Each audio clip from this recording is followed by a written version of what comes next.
At that time, it was really difficult because I felt like, oh, I failed. But at the end of the day, you know, everything that I went through was something that I learned from. And my mom gave me a really good piece of advice. She said, if you go down this way of trying to sue this person, right, like you will waste how much time? You know, that's not the right reason to open a business, right? Because actually, the restaurant business is really tough. You know, you're working when everybody else is resting, right? Like when everybody else is off, you're actually the one that's working.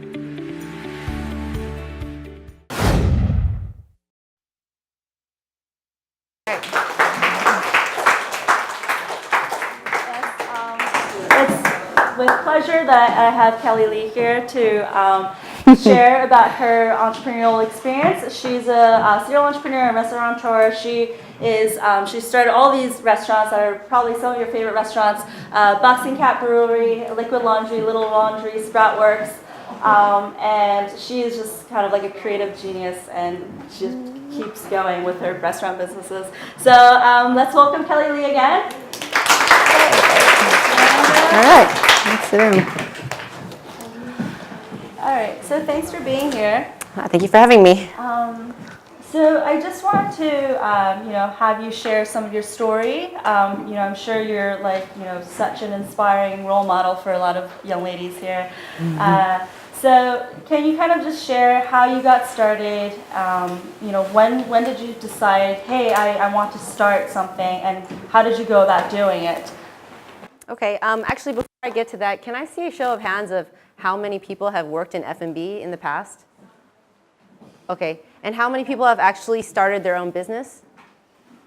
Okay, and how many people have failed at their business?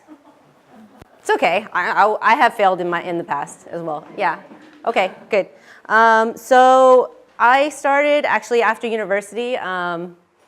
I went into consulting, IT consulting and management consulting, because I had no idea what I wanted to do after school. And I'm a good Asian. I grew up in Los Angeles, and I went to business school undergrad. And I decided that I would try to get a job doing what everybody else was doing, which was at that time, consulting was like the hot thing, right? Everybody wanted to be a part of a big 5 consulting firm. At that time, there were 5 of them. So then I worked for PricewaterhouseCoopers for 3 years. And after that, I realized at the time that although I was doing fine as an underling in management consulting, and I was doing some programming as well at the time, I didn't have a passion for it. It wasn't something that I dreamed about. It wasn't something that I loved. And I found myself at home, or when I had time off, reading through food magazines and watching Food TV Network. And I really loved to cook. Now, I never really thought of that as something that I could do professionally because, as I said, I'm a good Asian. And I decided that, maybe I wanted to explore this because I was always taught growing up by my parents, if you don't have a passion for what you're doing, you'll never be successful at it. And for me, I actually think that's very true in what I've done today. So I decided to quit my job at PwC. I went to culinary school in Paris. I lived a student life. I worked in a restaurant in the south of France. I went back to Los Angeles. I was making $6.25 an hour, working, at a restaurant. I started as a junior cook, in the kitchen. And then after about 3 years, my friend who was living in China at the time was telling me, you should really think about coming to China because there's lots of opportunities here. She was somebody that I grown up with, and actually I think the reason that she was saying that was really because she didn't want to be here anymore by herself, and she wanted somebody to visit her. So I came out to China, and she actually is and was at that point living in Dongguan. And I came here to visit, and I thought, this is kind of interesting. And after my culinary school, I had actually visited Shanghai for the first time. And I thought, this is a great international city. And if I had a chance to live here, I would definitely want to move here. So anyways, fast forward, I went back and told my parents, okay, I'm moving to China. I'm going to start my own restaurant. And my parents were like, okay, this girl's crazy because number one, she obviously we can't get her to not do anything that she decides like that she wants to do, right? So they said, all right, fine. If you're going to move to China and start your own restaurant, why don't you first maybe think about learning Chinese and speaking Chinese? So why don't you move to Shanghai first, go to language school and study Chinese before you start opening your restaurants. And I said, no, I don't have time. I don't have time. I have to start my business now. And my parents said, we'll pay for school. And I said, okay, I'll go. So that's how I moved to Shanghai. And thank God, my parents were actually really smart because if I had moved to Dongguan at that time, that was back in 2004, I don't think I would have survived more than a year and a half. So that was smart of them. So I moved to Shanghai, and I started out as a chef at Azul, which was way back in the day when they just first opened. And then I started my business after 1 year of working in the kitchen there. I said, listen, if I'm going to work 14 hours a day, I want to work for myself. So I partnered up and I started my first cafe. From that time, I've opened something like over 20-something restaurants, probably over 25 restaurants. Now there are 15. We're always opening and closing, and people are always like, how come you don't, every time I ask you how many restaurants do you have, you're like, 1, 2. But the reason is because we're always doing things, and a lot of the time you're in flux, right? Some things are going to close for whatever reason it's closing, or maybe you're selling something. It's always in flux, or there's like 3 projects in the pipeline. So right now I think there's 15. So some of the concepts that I've opened are obviously these, and newest one is Ban Ban. And I've been in Shanghai. It's definitely not been without its challenges. I have opened quite a few restaurants. I've closed quite a few restaurants, and I've learned a lot of things on the way. And I would encourage you, if you're starting your new business, just to think about the long game. Okay, that this is all a journey. Your life is a journey, and what you learn from every experience. And at the time, a lot of in the past, I had problems with business partners. I've some businesses we had to close, and at that time it was really difficult because I felt like, oh, I failed. But at the end of the day, everything that I went through was something that I learned from, and that's how you have to take the perspective of when you're starting your own business. Like, you have to think, what is it that I'm going to gain from this experience? Yeah, and hopefully you'll succeed. Yeah. Can you? So you mentioned you went through some challenges. Can you, go through specifically like a challenge that you really took a lot away from, and share that? So one of the first restaurants, or not one of the earlier restaurants that I had opened was something that I spent a lot of time on, and probably about a year and a half in, we had a partnership disagreement, and I ended up walking away from that project, not getting any of the money that I had put in, and having a big fight with our partner, right? I mean, it's never easy to work together with people, and it's never easy, when you're, and especially when it's about money, so, well, it was a really difficult time for me because I felt like I had, at that point in Shanghai, I was only here for maybe 4 years, and I had spent a year and a half on this project, and I felt I had invested a lot of my savings into this project, and to have it all kind of blow up, I was so depressed, and I just thought, I almost wanted to just say, forget it, I'm not going to do this anymore, but then I was like, oh, I want to sue this guy, I want to do all this, I was pissed, right? And my mom gave me a really good piece of advice. She said, if you go down this way of trying to sue this person, right, you will waste how much time? How much of your time will you waste? You'll be in litigation, or you're going to try to go after him for a year, at least.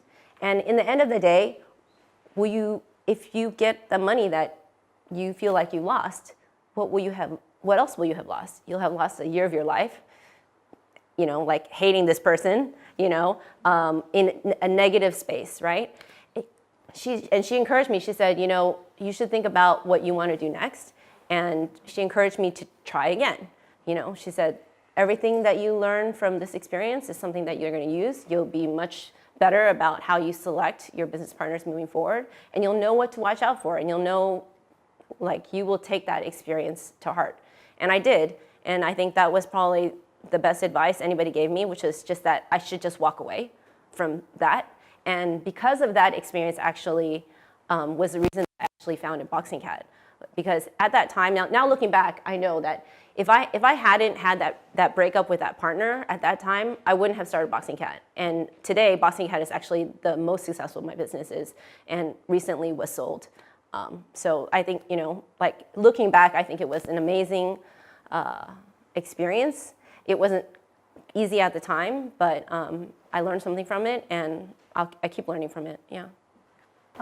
So when you were starting, because you introduced, I think, mixology and craft beer to like the Shanghainese market, and that was really early on. So how did you, get the, test if the market was ready for it at all, and then how did you educate and get those first steps going? Yeah, it was really interesting when you were giving your presentation, because. And you asked me this question earlier, which is, like, how do we know that the market is ready? To be honest, a lot of it is instinct, and we don't know. And the truth is that we don't always get it right. Is there a way to test in the restaurant market, for example, that something is going to work? People ask me the reasons why I opened the concepts that I did, and when I opened them, why I opened them. And one of the biggest reasons for that was, like, this is something that I missed. Being an expat and living here, at the time when we opened, actually a lot of these things, it was because, like, that's something that I felt like there was a gap in the market for, And a lot of the time people will come and tell me, oh, I want to open, open a restaurant. Like, what do you think is the reason that most people want to open a restaurant? Anyone? Huh? What is it? Missing the food. Yeah, I mean, most people actually, when they want to open a restaurant, it's like, oh, I think it'd be so cool to open my own restaurant. And I can have a bar to bring all my friends to. And we'll drink whiskey and beer and, like, party every night. And I just think, that's not the right reason to open a business, right? Because actually, the restaurant business is really tough. You're working when everybody else is resting, right? Like, when everybody else is off, you're actually the one that's working. And so how can we test that, whether or not a concept would fail or succeed? And the truth is, like, you just never know, until you try, right? Like your methodical steps are actually really interesting to me, because, like, that's fantastic. You can test something in 3 days and see whether or not you feel like it's a valid criteria, and it's going to be a valid concept, right? For us, a lot of it was just kind of the roll of the dice, and you have to really believe in it. But ask yourself why you want, what is the reason to believe, right? Like, why do we open Sproutworks, for example? What was the reason for that? I mean, for me, it was because I really felt like there was this gap in the market where, people could eat something healthy but have a lot of variety of choices and feel, like, fulfilled and satisfied. This is something that I felt, was already existing, in a lot of other countries, but in China there was still a gap. And, the reason we opened it is because we wanted to bring that here, and because I wanted somewhere to eat as well, because I was going to the gym more, I was trying to get healthy, and that's the reason that we opened. So, is there anything other than that to validate? I'm not sure. Like, for a restaurant side, at least, I think it's difficult. Yeah. I think there could be ways to, because a lot of this is about rapid experimentation and de-risking a business model before investing too much up front. And I guess with the restaurant business, you would have to invest a lot up front to open up the space, etc. Right. So I think there's a combination of that where for example, with restaurants, you could. If there's like a certain type of concept or restaurant that you want to create, you can start small and just cook the food for your friends and have your friend out of your apartment, just like very cheaply, and start cooking for your friends, get their feedback. Yeah, there are definitely ways to do, like, pop-ups now, and people that are kind of like selling things online. Whether or not it's completely legal is a separate issue, but I mean, at least you could kind of get that feedback from the market, right, for the restaurant side. But yeah, for a lot of the things that we do end up opening, for instance, like Sproutworks, the first location we opened was on Donghulu in, I don't know if you guys have ever seen, it's like Donghu and Xingla, and it's like it's almost like, it's like a little temple, right? It's like a historical temple. So when we took that space, we knew we only had a year and a half on the lease. Like they told us, this is only a space for a year and a half. Now, everyone actually told us that we were completely insane to take it because nobody opens a restaurant for a year and a half. I mean, it's just like, it takes so much money to open a restaurant. But for us, it was right in the center of the city. It was a great location. And if we couldn't make it there in terms of location, like, I don't think we can make it anywhere, you know? So we thought, well, even if it's a year and a half, at least we could, that was actually a test. Like, we could see if this is a concept that's valid and that we could, you know, get a lot of traction with. And so when we opened, everybody was like, oh, this is fantastic. And then we're like, yeah, well, actually, you know, we're probably supposed to close in another year because at that point it took time, right, to build it out. And even the landlord at the time was like, why are you spending so much time to like do all the construction? We're gonna have to leave this place. And we said, well, we just want to see. So yeah, it was an expensive test, but it was worth it. Yeah, cool. So over there you were saying, okay, well, if we open this concept in the most popular location, right, if it's going to work or if it's not going to work, we'll know if this concept has legs elsewhere. That's right. Awesome. Can you tell us about, so you have a new concept coming out that's out at Bon Bon, right? Bon Bon, yeah. Can you kind of like share how you guys decided on creating Bon Bon? Yep. So one of the issues with Sproutworks in terms of expansion is that we have so many SKUs. Like we have so many different kinds of the side salads that you guys can choose, and they're like over 100, okay, that we're always kind of rotating through. To be able to make 100 different recipes to spec and then in like 6 different stores is very difficult. For me, one of the things about Ban Ban is, one, we wanted to approach a larger segment of the population, which was Chinese. And we found that with Sproutworks, a lot of the food is cold. And in the wintertime, people are like, they don't like it, you know? Like Chinese people want to eat something that's warm, you know? They don't want to eat salad in the wintertime. You know, the whole value proposition of actually selling salad in the first place is actually a difficult transition, you know, because a lot of people don't think that salad is healthy, right? Because for an Eastern, like Chinese person, like if you eat salad, like, or you eat vegetables, you have to like cook it first. If you don't cook it, it might not be healthy. Why?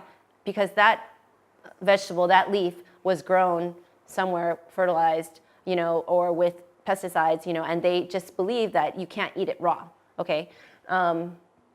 So one of the reasons is that we wanted to approach more of an Asian population. And also, if you see the flavor, the Ban Ban, what the concept is like bowls. And what we do is like we allow people to choose their base, which is a noodle that can be cold or hot, like a kale salad base or like a rice base. And then after that, they get to choose a protein. So they get a lot of different choices of hot. And then we pair it with like all different kinds of kind of like toppings, which are healthy vegetables, fresh, and also like sauce. Okay, so one, we wanted to approach a more Asian market.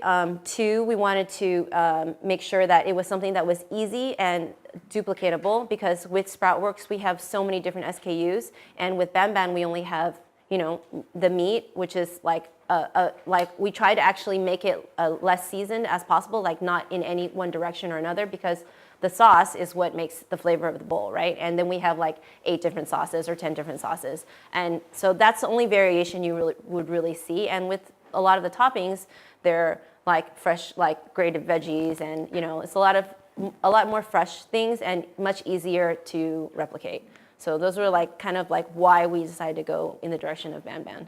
Yeah. So that was also kind of incorporating some of the market feedback based on. Yeah, pivoting. It's a lot of it is pivoting, right? Because we're like thinking, okay, how we can't just like make Sproutworks Asian, because Sproutworks is a Western restaurant, you know, and people will get confused, right? That's your customers are thinking that I'm going there because I want a healthy Western fast casual meal, right? And so then suddenly if they start seeing stuff that's like super Asian, then they're like, wait, what is this? This is not what I kind of signed up for. So we wanted to make a separate identity, a separate brand that was something that could cater to those people who could eat it on a more normal basis. Yeah. Awesome. So we have some time for questions from the audience.